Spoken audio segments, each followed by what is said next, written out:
चलो, जो बात चल रही है वो है शब्दादि 10 स्थान और उसकी अनुभूति। तो कौन सा जीव इस शब्दादि 10 स्थानों की अनुभूति कर सकता है, इसको हम देखेंगे। नारकी के जीव 10 स्थान का अनुभव करता है।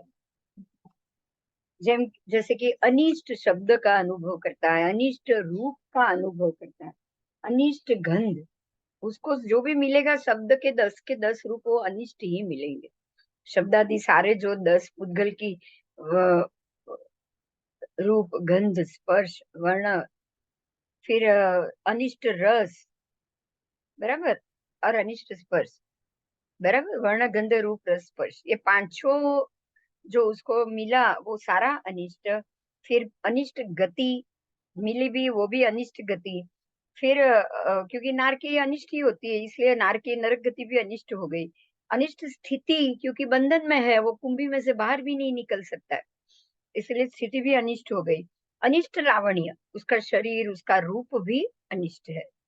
फिर अनिष्ट यश कीर्ति, भाई आने वाला मारने ही वाला है, उसको खत्म ही करने वाला है, उसके टुकड़े ही करने वाला है, तो यश तो उसको है ही नहीं, उसका कोई यश तो देगा नहीं, मान तो कोई देगा नहीं। और अनिष्ट उत्थान, अनिष्ट उत्थान, अनिष्ट कर्म, अनिष्ट बल, अनिष्ट वीर्य, अनिष्ट पुरस्कार पराक्रम, ये सब उसके अनिष्ट। उत्थान, कर्म, बल, वीर्य और पुरस्कार पराक्रम, ये सब उसके अनिष्ट। तो इस प्रकार से 10 अनिष्ट का नारकी का जीव अनुभव करता है। अब असुर कुमार आदि देव, वो भी यही 10 स्थान का कैसे अनुभव करते हैं? तो उनको ये सारा शब्द ईस्ट मिलेगा, जो भी शब्द मिलेगा ईस्ट मिलेगा, बराबर। नरक के जीवों को अंदर अंदर के नारकी के चित्कार, रोना, चीखना, चिल्लाना, वो शब्द कान को छूते हैं, तो ऐसे ही शब्द से भी उनको कंपारी हो जाती। दूसरे को मार मिल रही है और वो शब्द वो रोए और वो शब्द आपके कान में, तो आपको कंपारी हो जाए। तो नारकी के जीवों को जो अनिष्ट शब्द मिला है, ये असुर कुमार को इष्ट मिलता है। असुर कुमार में देवियों का भी सानिध्य है, राग, फिर रंग राग, फिर गाना, नाचना, बजाना, देवियों के साथ भोग उपभोग, ये सब उनको मिलता है। इसलिए यहाँ होगा इष्ट शब्द, इष्ट रूप, इष्ट गंध, इष्ट रस, इष्ट स्पर्श, इष्ट गति, इष्ट स्थिति, इष्ट लावण्य, इष्ट यश कीर्ति और इष्ट उत्थान कर्म, इष्ट कर्म, इष्ट बल, इष्ट वीर्य, इष्ट पुरस्कार पराक्रम, सब उनको इष्ट मिलेगा। तो ये हो गए देवों की बात, उसमें असुर कुमार के भी आ गए, वैमानिक भी आ गए, सब देवों की बात आ गई। और अब बात आई है पृथ्वी का एक जीव, वो 10 के नहीं अनुभव थे, वो खाली 6 के ही अनुभव करते हैं। पृथ्वी का एक 10 पंचेंद्रिय को मिला, संगनी पंचेंद्रिय को 10 मिला, लेकिन पृथ्वी का एक को 6 मिले। तो कौन से 6 मिले? 6 स्थान में ईस्ट अनिष्ट स्पर्श, स्पर्श में उनको दोनों मिलता है, ईस्ट भी मिलता है, अनिष्ट भी मिलता है। फिर ईस्ट अनिष्ट गति, फिर ईस्ट अनिष्ट उत्थान, कर्म, बल, वीर्य, पुरस्कार, पराक्रम, बराबर।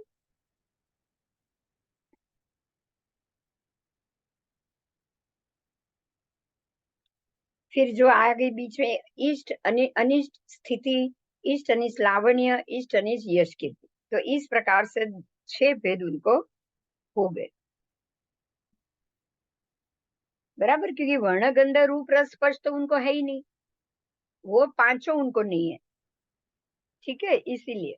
और एक ही इंद्रिय है, तो जो भी मिलेगा एक ही इंद्रिय में मिलेगा, वर्ण, गंध, रूप, रस, स्पर्श एक ही इंद्रिय में मिलेगा।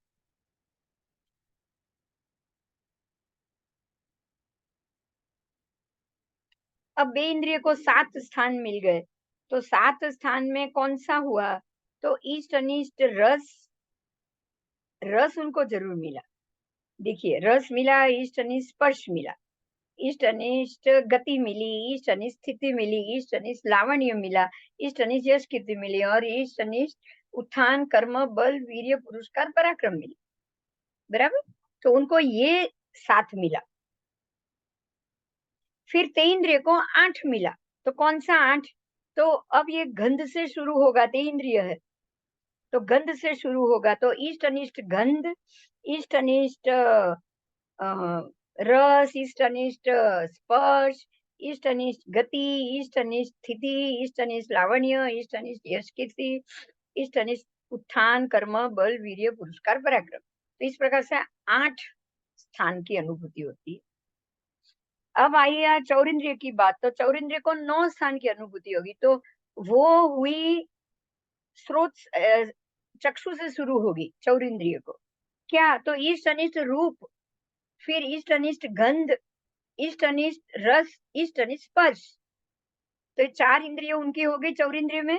उसके बाद इष्ट अनिष्ट गति, इष्ट अनिष्ट स्थिति, इष्ट अनिष्ट लावण्य, इष्ट अनिष्ट यश कीर्ति और इष्ट अनिष्ट उत्थान कर्म बल वीर्य पुरस्कार पराक्रम।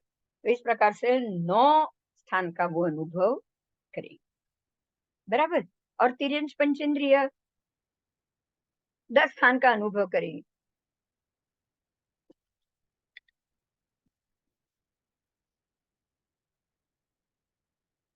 एक मिनट आ रही, सोनो।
तो इस प्रकार से 10 इंद्रिय वाले जीवों में आपको अलग अलग प्रकार के अनुभूति, 10 प्रकार के 10 स्थान का अनुभव प्राप्त मिलेगा।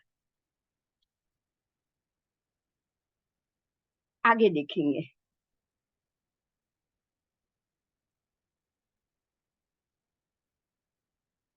जो 24 दंडक के जो जीव है उसमें इष्ट अनिष्ट, इष्ट अनिष्ट शब्द आदि 10 स्थानों में किन किन को कितने स्थान का अनुभव हुआ वो आपको बताया गया है।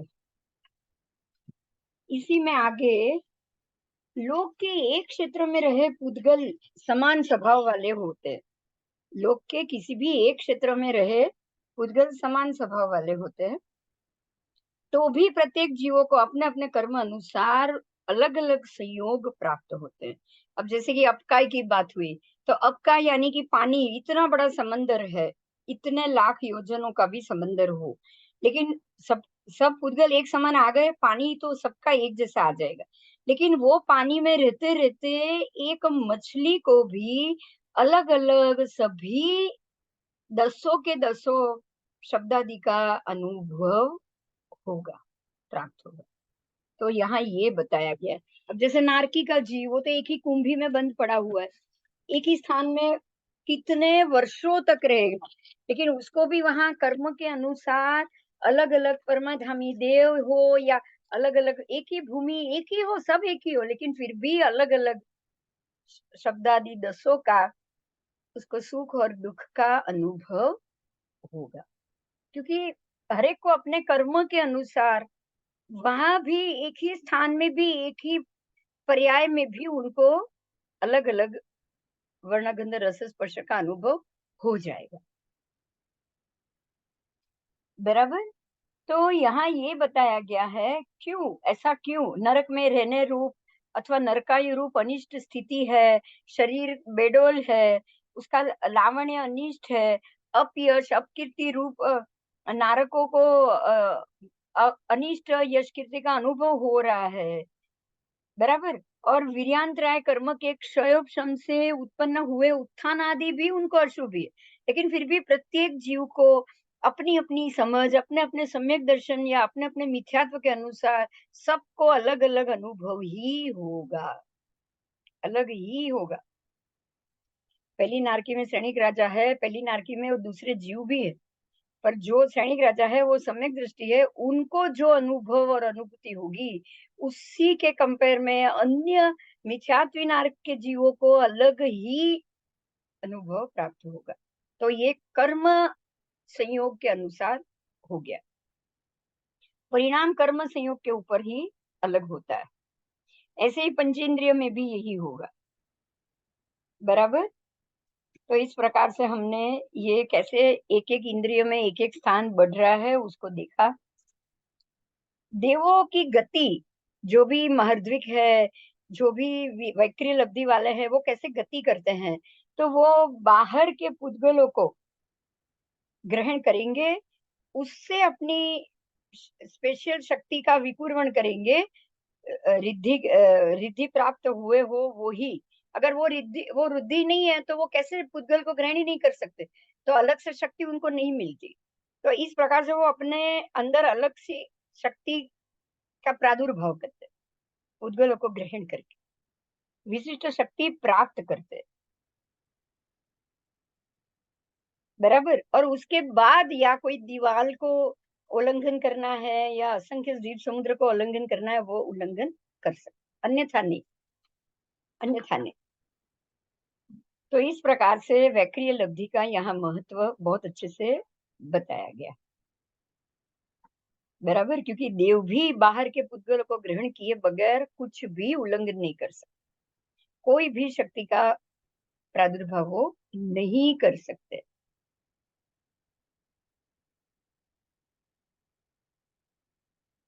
भवधारणीय शरीर से अतिरिक्त पुद्गल को बाहर के पुद्गल कहा जाता है। बाहर के पुद्गल ग्रहण करना मतलब जो 14 राजलोक में पड़े हैं, वो अवकाश में पड़े हैं, वो पुद्गल। भवधारणीय उनको जो शरीर मिला है उसमें से नहीं, उसमें से नहीं, जो शरीर मिला है वो पुद्गल नहीं, पर बाहर से वो पुद्गल लेंगे, या तो बड़ा शरीर बनाएंगे या छोटा शरीर बनाएंगे, वो बाहर के पुद्गल लेकर बनाएंगे। उस पुद्गल को ग्रहण किए बगैर कोई भी देव मार्ग में आते हुए पर्वत को या पर्वत खंड को या भीत आदि का उल्लंघन नहीं कर सकते। बाहर के पुद्गलों को ग्रहण करके ही वो अपना उत्तर वैक्रिय शरीर बनाएंगे। देखिए, वैक्रिय शरीर तो उनके पास है ही, अब वो उत्तर वैक्रिय बनाएंगे, उत्तर यानी कि और बड़ा दूसरा वैक्रिय शरीर वो बना के ही, उत्तर वैक्रिय शरीर बना के ही वो जाना आना उड़ना, नंदीश्वर द्वीप जाना, जाके वापस आना, वो सब कार्य कर सकते हैं, अन्यथा नहीं। तो आज हमने ये जाना पुद्गल, पुद्गल के भेद और पुद्गल से किस प्रकार से 10 स्थान का अनुभव जीव, प्रत्येक अलग अलग जीव अलग अलग स्थान का अनुभव कैसे करते हैं, बराबर। तो ये हुआ आपका 14 शतक का 5वां उद्देश्य। अब छठा उद्देश्य क्या कह रहा है, वो भी छोटी सी बात है, उसको भी जानेंगे आज। कि जीव को ग्राह्य आहार द्रव्य और वैमानिक इंद्र की भोग पद्धति क्या है। जीव का आहार द्रव्य क्या है, सबसे पहले आहार द्रव्य क्या है, ग्राह्य आहार क्या करेगा जीव, और दूसरा वैमानिक इंद्र की भोग पद्धति क्या है। ये दोनों चीज हम यहाँ समझेंगे। 24 दंड के जीव कभी भी अविच्छी द्रव्य विवक्षित संपूर्ण द्रव्यों का आहार ग्रहण करता है। देखो, जीव कभी कभी संपूर्ण द्रव्य का आहार ग्रहण करेगा और कभी कभी एकाध प्रदेश न्यून ऐसे द्रव्य का भी आहार करेगा। मतलब जीव का आहार जरूरी नहीं कि हर बार वो संपूर्ण करे, कभी कभी वो संपूर्ण का भी आहार द्रव्य करेगा, आहार द्रव्य ग्रहण करेगा, और कभी कभी विवक्षित द्रव्य में से एकाध प्रदेश कम ऐसे न्यून आहार भी वो ग्रहण कर सकता है, बराबर। और देव के भोग पद्धति तो वो तो बहुत ही दिव्य है। शक्रेंद्र ईशानेंद्र को जब भी अपने विषय भोग की इच्छा होती है, तब वह एक चक्राकार स्थान, उसके अंदर श्रेष्ठ प्रासाद, मणि पीठिका, उसके ऊपर शैया की विपूर्णा करेगा। चक्राकार, सब उनको गोल में ही चाहिए, गोल बेड बनाएंगे, गोल स्थान बनाएंगे, गोल सुधर्मा सभा बनाएंगे, श्रेष्ठ प्रासाद बनाएंगे, उसमें गोल मणि पीठिका बिठाएंगे और उसके ऊपर ही शैया गोल बनाएंगे और उसकी विकुर्णा करेंगे और उसी के ऊपर अपनी अग्र महिषियों के साथ काय परिचारणा करता है। शारीरिक भोग, काय परिचारणा का अर्थ हो गया शारीरिक। तो देवों में भी अलग अलग प्रकार का परिचारणा होता है। कोई काया से करता है, कोई दृष्टि से करता है, कोई विचारों से करता है, कोई सोच के भी करता है। तो प्रत्येक अलग अलग देव किस प्रकार से भोग करते हैं, इसका ये उद्देश्य है और उसको हम आगे पढ़ेंगे। आओ।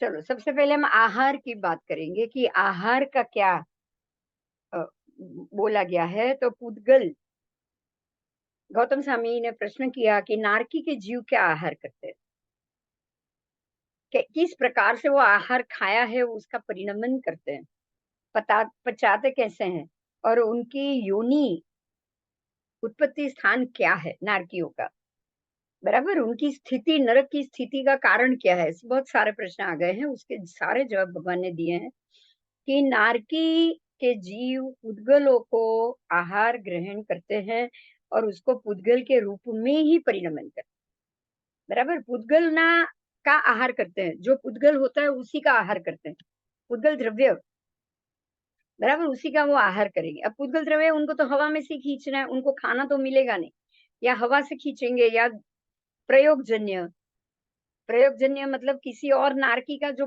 शरीर का जो पुद्गल द्रव्य बाहर आया है उसके मांस पर उसका आहार करेंगे या फिर हवा से खींचेंगे। तो इस प्रकार से वो पुद्गलों का आहार ग्रहण करते हैं, नारकी का। अब दूसरे नारकी के शरीर से निकले हुए रक्त परु भी तो पुद्गल ही है, तो वो उसका आहार करेंगे, उसको ही पुद्गल रूप में ही परिणमन करेंगे, उसका ही वो वापस पुद्गल के ही कण बनाएंगे। उनकी जो योनि है नरक योनि, वो पुद्गलमय है, मतलब पुद्गल युक्त है, शीत और उष्ण स्पर्श वाली पुद्गल युक्त। जैसे कि रत्न प्रभा तो रत्न की भूमि, तो वो भी पुद्गल युक्त हो गई, पुद्गलास्थि का ही हुआ रत्न भी, उसमें उसके भी कैसा स्पर्श है वो देखना है। तो इस प्रकार से शीत उष्ण स्पर्श वाली ये जो पुद्गल की भूमि होती है, और आयुष्य कर्म के पुद्गलों और उसकी स्थिति का कारण होता है। आयुष्य कर्म के पुद्गल ही उनकी स्थिति का कारण, मतलब कि उनकी स्थिति कब तक रहेगी, तो जब तक आयुष्य के पूर्व कर्म के पुद्गल खत्म नहीं होंगे तब तक उनकी स्थिति। तो आयुष्य के दली उन्होंने बांध दिए पहले ही, यहाँ जन्म लेने से पहले ही बांध दिए, पिछले ही जन्म में बांध दिए कि भी ये गति में जाएंगे, और यहाँ अगर ये गति में गए और अंतिम समय में, पिछले भव के अंतिम समय में स्थिति बांधते हो कि अब उनको पहली नारकी में जाना है, तो ये उत्कृष्ट और ये जघन्य उसके मध्य में इनको इतनी स्थिति में उनको रहना है, कम से कम 10,000, और उत्कृष्ट जो होगा उसके बीच में ही उनको उतना समय तक रहना। तो उन्होंने तभी आयुष्य की स्थिति बांध दी थी, और वो आयुष्य की स्थिति के जितने ही पुद्गल लेकर आए, आयुष्य के पुद्गल वो साथ लेकर आए। तो वो पुद्गल, आयुष्य के पुद्गल जैसे जैसे वो अपने खत्म करते जाएंगे, तब तक उनका आयुष्य का काल खत्म होता जाएगा। अब उतना लेकर आए हैं तो उतने समय तक तो उनको रहना ही है, वो नियत है। नारकी में आयुष्य नियत है, नियत है, उनका बीच में कभी खत्म नहीं होता है। तो जितने पुद्गल का उन्होंने बंद किया था, वो बांध कर आए हैं, साथ में लेकर आए हैं अपने आत्म प्रदेश पे, उतने पुद्गल को वो रोज प्रति क्षण क्षय करते जाएंगे, और उतने ही समय तक की आयु में वो वहां बंधे हुए पड़े रहेंगे।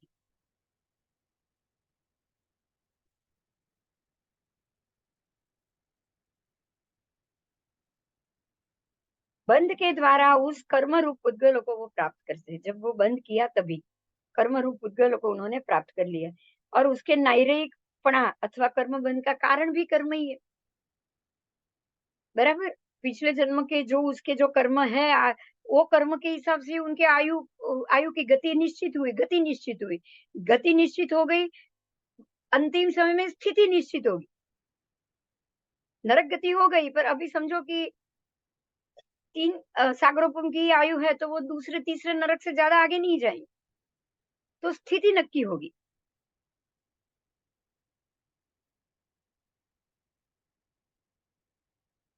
और कर्म पुद्गल उनकी स्थिति का कारण। समझिए, बहुत बहुत इजी बता दिया भगवान ने। नारकीपणा भोगना उनके कर्म का परिणाम, और कितना समय रहना वो उनकी जो आयु कर्म है उसकी स्थिति का परिणाम, बराबर। कुर्म वो जो कर्म पुद्गल उन्होंने आयु के बांध लिए, वो ही उनकी स्थिति का परिणाम। कर्मों के कारण ही वो विपर्यास और अन्य पर्याय को प्राप्त करते हैं, बराबर। वो विपर्याय और अन्य पर्याय, विपर्याय अन्य पर्याय, अलग अलग पर्याय को कर्म के कारण ही वो प्राप्त करते रहते हैं। तो इस प्रकार से ये नारकी का उदाहरण दिया, लेकिन 24 दंडक में सभी जीव इसी प्रकार से पुद्गल का आहार करेंगे, पुद्गल को जो आहार किया उसको परिणमन भी करेंगे, और वो परिणमन से ही वो पुद्गल एक योनि में उत्पन्न भी होंगे, और उत्पन्न होकर वो वही पुद्गलों का जो उन्होंने ग्रहण ग्रहण किया था उसी से ही उसके आयुष्य कर्म के दलिए भी बांधेंगे, और वो बांधकर वहां प्रवेश करके, वो स्थान में वो प्रवेश करके रोज रोज वो आयु कर्म की दलिए को भोग कर खत्म करेंगे, और उस ऐसे ही अपनी आयु का समय भी वो पूर्ण करेंगे। ठीक है, तो कर्म द्वारा ही अन्य अन्य पर्याय को वो इस प्रकार से प्राप्त करते रहे। आओ, वो नारकी वीची द्रव्य का भी आहार करते हैं और अवीची द्रव्य का भी आहार करते हैं। देखो, नारकी के जीवों के आहार दो प्रकार से, एक वीची द्रव्य का भी आहार हो गया और एक अवीची द्रव्य का भी आहार हो गया, बराबर। तो जो वीची अवीची हमने वो जाना था कि क्या है, वीची द्रव्य क्या है और अवीची द्रव्य क्या है, तो उसको यहाँ समझाया है कि नारकी के जीवों ने ग्रहण किए हुए आहार में से एक प्रदेश न्यून भी द्रव्यों का आहार किया, तो वो विचि द्रव्य हो गया, एक प्रदेश न्यून किया तो। और जो परिपूर्ण द्रव्य का आहार किया तो वो अविचि द्रव्य, बराबर। एक प्रदेश न्यून आहार करेंगे तो वो विचि द्रव्य हो गया, और पूर्ण संपूर्ण जो जो आहार है पुद्गल का वो पूरा करेंगे तो वो अविचि द्रव्य।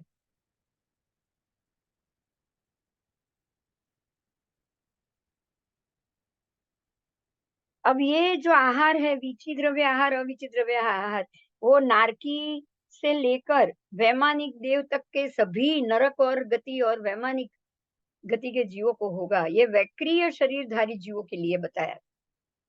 विचि द्रव्य आहार, अविचि द्रव्य आहार, बराबर। विचि द्रव्य यानी एक प्रदेश न्यून, और अविचि द्रव्य आहार मतलब संपूर्ण परिपूर्ण द्रव्यों का आहार। आगे, ग्रहण किए हुए समस्त पुद्गलों का परिणमन हो जाए, आपने ग्रहण किया और समस्त का पुद्गल का परिणमन हो गया तो वो अविची हो गया, बराबर, कुछ भी बचा नहीं है। और ग्रहण किए हुए समस्त पुद्गलों का परिणमन ना हो और कुछ एक पुद्गल द्रव्य का नाश हो जाए और वो आहार में छूट जाए, जो नाश हो गया, पूरा पुद्गल द्रव्य नहीं ले पाए और वो थोड़े का नाश हो गया, तो वो हो गया अविचिया द्रव्य आहार, बराबर। प्रक्षेप आहार, कवल आहार आदि आहार जब ग्रहण होता है, तब उसमें से कितना कुछ भाग का परिणमन होता है, कुछ भाग शीर्ण विशीर्ण भी हो जाता है, तो ये सब को वीची द्रव्य कहा जाएगा। लेकिन नारकी के जीवों में ऐसा नहीं है, वो कवल आहार नहीं करेंगे, वो प्रक्षेप आहार नहीं करेंगे, मुंह में डाला हुआ प्रक्षेप आहार और कवला आहार, एक एक कौड़िया खाना, वो कवला आहार। तो नारकी और देव के जीव कवला आहार नहीं करते, वो पुद्गलों का ग्रहण करके उसी का ही भक्षण करते हैं, इसलिए उनको वीची आहार अविची आहार दोनों आ गया। क्योंकि पूरा का पूरा पुद्गल भी ग्रहण कर लिया, किसी देव ने उसमें से कुछ छोड़ भी दिया। तो जिन्होंने ग्रहण कर लिया वो वीची आहार, जिन्होंने छोड़ दिया वो अवीची आहार। लेकिन कवलाहार में तो छूटता ही है। कवलाहार में मतलब कि इतनी सब्जी ली है और वो आप बना रहे हो, तो कोई ना कोई उसमें से कोई ना कोई सब्जी का टुकड़ा या कोई ना कोई उसका चूरा तो बर्तन में भी रह जाएगा और विक्षिप्त भी हो जाएगा, इधर-उधर भी हो जाएगा। तो कवलाहार और ये सब जो है वो उसमें से कुछ भाग शीर्ण-विशीर्ण होता ही है, इसलिए उसको वीची द्रव्य आहार ही कहा जाता है। तो ये हुआ आहार का कि आप उद्गल ग्रहण करके जो लोगे वो संपूर्ण लोगे और किसी द्रव्य का लोगे तो वो उसमें से कुछ छूट जाएगा, तो वो अवीची हो जाएगा। बराबर? नहीं छूटा तो वीची, संपूर्ण छूट छूट गया तो वीची और कुछ भी नहीं छूटा तो अवी। नहीं छूटा अवीची, ठीक है? याद रह जाएगा सबको। अब आया देवों का जो भोग है उसकी बात है। मनोज्ञ स्पर्शादि भोग भोगवानी जब देवों को इच्छा होती है तब वो कैसे भोग होते हैं, ये हमने पहले कर लिया है बहुत पहले, अभी रिपीट हो रहा है, तो फिर भी हम उसको समझेंगे। ध्यान से सुनिएगा। जिस समय शक्रेंद्र, और ये पहले और दूसरे देवलोक का ही यहाँ विवरण आएगा, सौधर्म और ईशान, सनत से नहीं, सौधर्म और ईशान ये दो देवलोक की बात है। जब उन दोनों के शक्र हैं, उनको अगर भोग करने की इच्छा हो तो महान बड़ा सा चक्र के समान गोलाकार स्थान की वो विपूर्णा करेंगे। उसकी लंबाई चौड़ाई बराबर 1 लाख योजन जितनी हो, परिधि 3,16,227 योजन, 3 गांव 128 धनुष और कुछ अधिक 13.5 अंगुल की हो, मतलब बराबर जम्बू द्वीप प्रमाण हो, और वो चक्राकर स्थान की बराबर ऊपर बहुसम रमणीय भूमि भाग हो, मतलब बहुत रमणीय हो, उसके ऊपर पद्म सरोवर, ऐसे ऐसे बगीचे, बाग बगीचे और बहुत अच्छे से उसको विकुर्वित किया हुआ हो, मणियों और से और स्पर्श युक्त हो, बराबर ऐसी बिल्कुल बड़ी सी बढ़िया सी राजधानी जैसा वो एरिया बनाया हुआ हो, और वो चक्राकर स्थान के बराबर मध्य में एक महान प्रसाद बनाया हुआ हो, महल हो। उस महल के भी सर्व भवनों में श्रेष्ठ भवन की विकुर्णना की हो और बराबर उसके ही मध्य में एक बड़ी मणि पीठिका बनाई जाए, प्रासाद वसंतक। उसकी जो दीवारें हैं वो पद्म लताओं के चित्र से चित्रित कर दी जाए, मतलब भोग के सारी सामग्री वहां मौजूद हो। बराबर मध्य में 8 योजन ऊंची एक मणि पीठिका बनाई जाए और वैमानिक देवों की मणि पीठिका के समान हो वो, और एक महान देव शैया उसके ऊपर विकुर्वणा की जाए, और वो देव शैया पे वो शक्रेंद्र विराजमान होंगे, सौधर्मेंद्र और ईशानेंद्र, और अपने अपने भवन में होंगे वो, और अपने अपने परिवार सहित 8 अग्र महिषी, उनकी 8 अग्र महिषियां होती है, बराबर, उनके सहित गंधर्व अनिक, नाट्य अनिक, ऐसे 2 प्रकार के अनिक के साथ, क्योंकि उनको वहां नाच गान भी चाहिए, नाटक भी चाहिए, संगीत भी चाहिए, सब कुछ चाहिए, तो वो सब अनिकों के साथ परिवार सहित 8 अग्र महिषी हो गई है। 8 8 अग्र महिषी की प्रत्येक की 8 8 हजार उनकी और अग्र महिषी होंगी, ये 8 तो पटरानी हो गई, तो इतनी विकुर्वणा करेगी वो, और महान बाजे घोष संगीत नाट्य गीत नृत्य भोग उसके सब बजता रहेगा, और इस प्रकार से दिव्य भोगों को ये दोनों इंद्र भोगते हैं।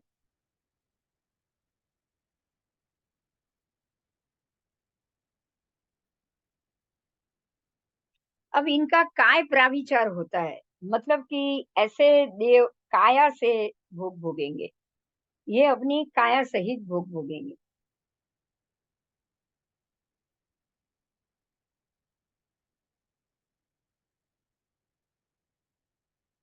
ये सब काय प्रविचार और सब पहले वर्ष में हो चुका है, इसलिए उसमें से ही आप उसको जरा ध्यान ले लेना, क्योंकि जैसे जैसे ऊपर के देवलोक में जाओगे वहां देवियां है ही नहीं, और उनको दृष्टि प्रविचार आएगा, किसी को मन प्रविचार आएगा, मन से ही भोग लेंगे, कोई दृष्टि से भोग लेंगे। लेकिन ये पहले दूसरे देवलोक के देव को काय प्रविचार होता है, वो शरीर से वो भोग भोगते हैं। तो इस प्रकार से ऐसे 2,88,000 आत्मा रक्षक देवों के साथ रहकर वो सनत कुमार आदि ऊपर के कल्पवासी देव देव देवियों के साथ प्रवृत्त होकर महान गीत वाजिंद्र शब्द के साथ भी वो भोग भोगते हैं। बराबर। सौधर्म और ईशान देवलोक के देव ही काय प्रविचारी हैं।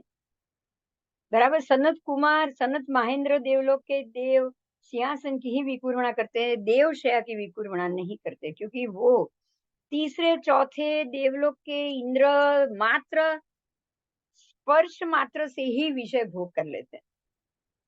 स्पर्श मात्र मतलब देवी का हाथ पकड़ लिया और उनका भोग पूरा हो गया, स्पर्श मात्र से ही उनका भोग हो जाए, इसलिए उनको शैया की आवश्यकता नहीं पड़ती। पांचवें और छठे देवलोक के देव रूप से भोग भोग लेंगे, मात्र दृष्टि से भोग भोग लेंगे, पांचवें और छठे। और सातवें और आठवें देवलोक के देव शब्द से भोग लेंगे, उनका शब्द सुनकर, उनकी आवाज सुनकर भोग लेंगे। 9 से लेकर 12, 9, 10, 11, 12 इंद्र मन से भोग करेंगे। बराबर। विषय भोग मन से करेंगे, वो सोचेंगे सिर्फ कल्पना में और वो भोग पूरा कर लेंगे। तो इस प्रकार से सभी देवलोकों में, वैमानिक देवलोकों में देवियों के साथ भोग की स्थिति बताई गई है। बराबर। तो इस प्रकार से जैसे जैसे जो जो 8 अग्रमहिषी है, तो सामान्य देवों से 4 गुणा आत्मरक्षक देव होते हैं, और अग्रमहिषियां 8 गुनी हो जाती है, तो उनको, उनकी देवियों को 8 गुना से गिनना चाहिए। तो इस प्रकार से आपका 14वां शतक और उसके साथ का जो छठा उद्देशक है वो पूरा हुआ।